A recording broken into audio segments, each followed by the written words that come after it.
you had a nice week. Grab a beverage, relax. Relax.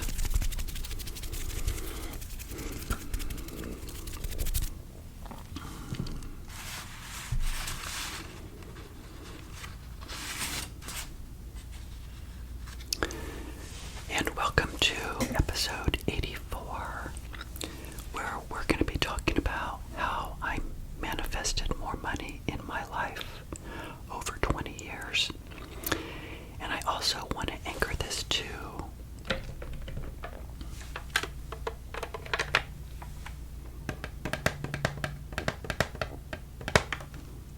this videotape that I shared with you the other day. It makes a nice trigger.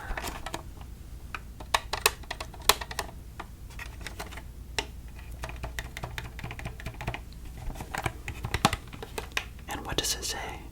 Progressive 8, May of 2004.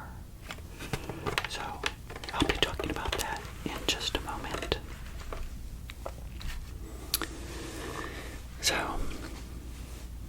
again, all week we've been getting a little woo-woo spiritual about money and manifestation of our money. That how can we attract it into our lives through the law of attraction. And that if you want to make changes, you have to first have awareness. Remember, very important. You can't get anywhere if you don't see the end first. You must begin with the end in mind before you can get there. It's so true. And back in May of 2004, in that video that I just showed you, was such a turning point. Remember I said a couple days ago on the episode, the end of 2003, going into 2004, when I was 38 years old, was such a pivotal, changing point in my life. Just to recap some things I shared with you early on in episodes 1 through 62, which, by the way, if you guys are new, go watch episodes number 1 through 62, where I talk about my past and how I, every year, thought about how I could achieve wealth. Those episodes are there for you. Just go to my playlist, click the first one, and they'll continuously play, and you can learn and hear my thoughts and behaviors about how I manifested money to come into my life. But more importantly, what did I do with the money that came in to my life? Because you guys know that wealth is more determined not on how much money you have, but how little your expenses truly are in relationship to the amount of money that you have, if that makes sense. You can have a lot of wealth at $500,000 if your expenses are only $20,000 or $30,000 than somebody that has 10 or 20 million and their expenses are like 1 or 2 million a year. Right? It just makes sense that wealth is determined, I think, more in terms of your expenses and how long can you live your life paying for your expenses with the money that you've accumulated. So again, go back and watch those episodes. But truly, as a pivotal point in my life, and be thinking about your life as well right now as I talk through this, 2003, I was almost let go of my job that I had since 1998 with the company that I'm with right now. We had a massive layoff, and I survived that layoff of about 100 people. And somebody came to me, a director, and said, "We want you over in this department." And I said, "Okay, great." And that also involved travel. And I said, "Great." I live by an airport. And so this person really saved my career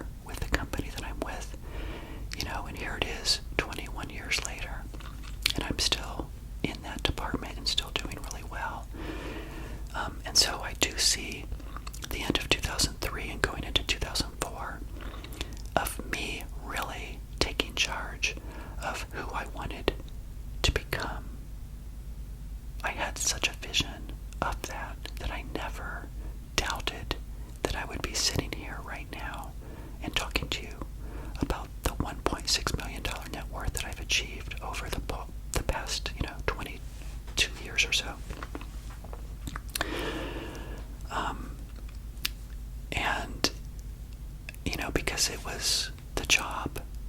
And then I knew that I would get a little bit more money every year, and I tried to keep my expenses down. I bought this condo in that year as well.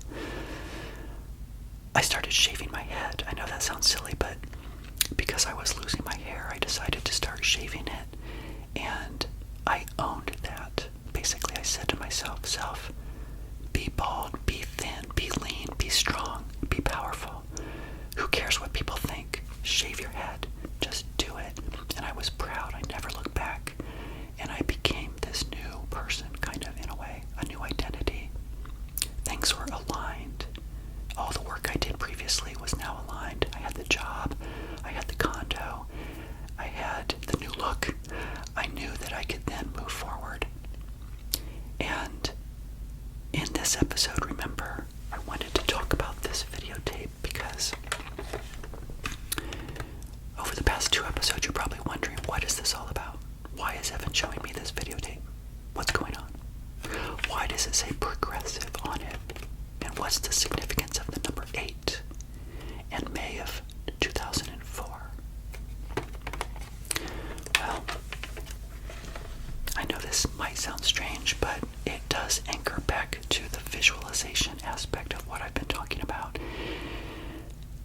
I used to take my video camera and set it up on a tripod, and I would do little clips of what I called progressive, meaning how my body was changing, because I was really into swimming, really into working out, and this was something I didn't share with anybody and never have.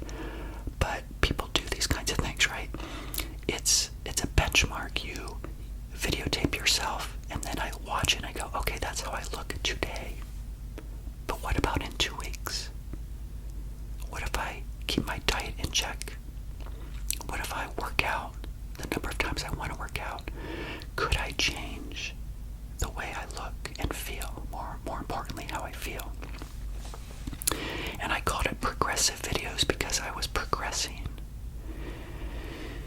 And it was more about maintaining that look and the feel rather than trying to get really big and bulky. I never wanted to be like a power builder and stuff like that. I wanted a lean swimmer physique. And so I manifested that to happen. And so progressive 8 means that's the 8th videotape that I have of me showing the results of my progress over time to myself. So I'd have a benchmark and I could watch it when I was feeling down. We all get down, right? We get depressed about our finances. We get depressed about our fitness.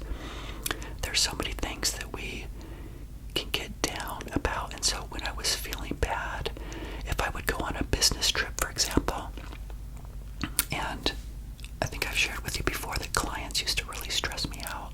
They still do.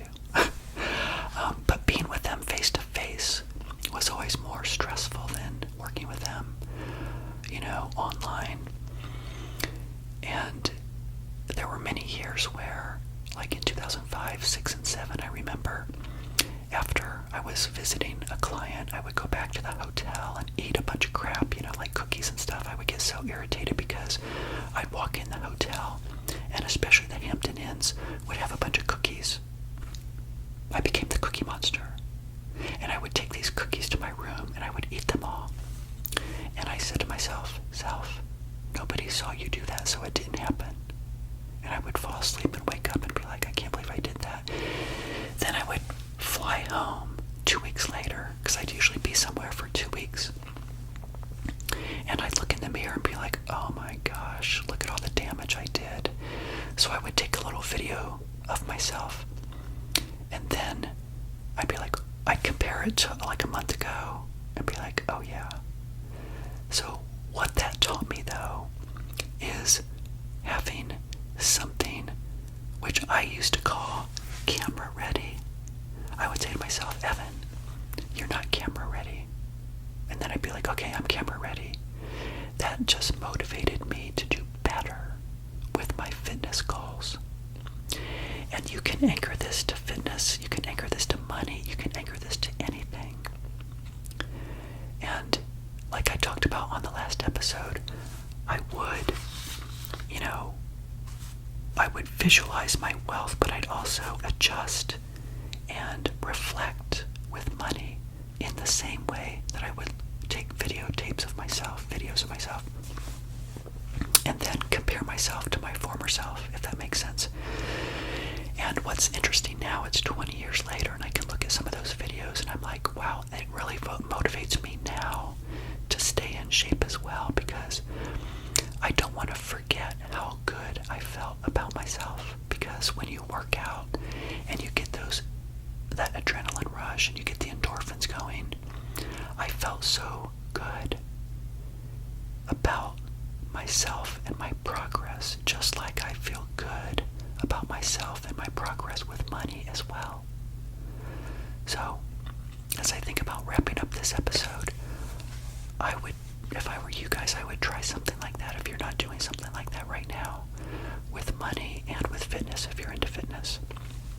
And I will share with you that I kind of lost my way a little bit this year. As it relates to fitness, I have not been doing my walks as much as I would like. I try to get 10,000 steps a day. That's really hard. But I still do. I go through peaks and valleys, and I tell myself it's a net result over time. That most people would look at me and say, wow, Evan is still very lean. He looks good, whatever. But, we know our bodies much more, and we are more critical of ourselves. And we're critical, perhaps, of our money as well. But I will say that I did, and I have lost myself a little bit this year. I'm not feeling as good about my workouts. And so it's one of the reasons, or I should say, when I do quit my job, my corporate job, my new job is going to be things like, meditation, everything I've been talking about this week about manifestation of money, only it's going to switch, it's going to change. It's going to be like, how do I keep the money I have? And how can I get through the year spending, not going overboard, but also having fun? You want to retire and still give yourself money to do fun things. You also want to make your full-time job, managing your money, if that makes sense. But just to close out this episode, yeah, I have not been feeling as good this year about my fitness. And so I know that time will be coming soon, that I'll get back into it and make it a main priority. But anyway, let me go ahead and wrap up this episode. I hope you enjoyed it. I didn't talk so much about money in this episode, but fitness and money in my mind go together. And so I did manifest money by practicing the principles and the steps that I talked about in the last episode. But I wanted to share with you that visualization of fitness and videotaping yourself can really go a long way in motivating yourself to be and to achieve the body that you want and to feel good about yourself as well. So thank you so much, you guys, for joining me on this episode. I appreciate you being here. Give me a thumbs up if you like content like this, and I'll see you next time.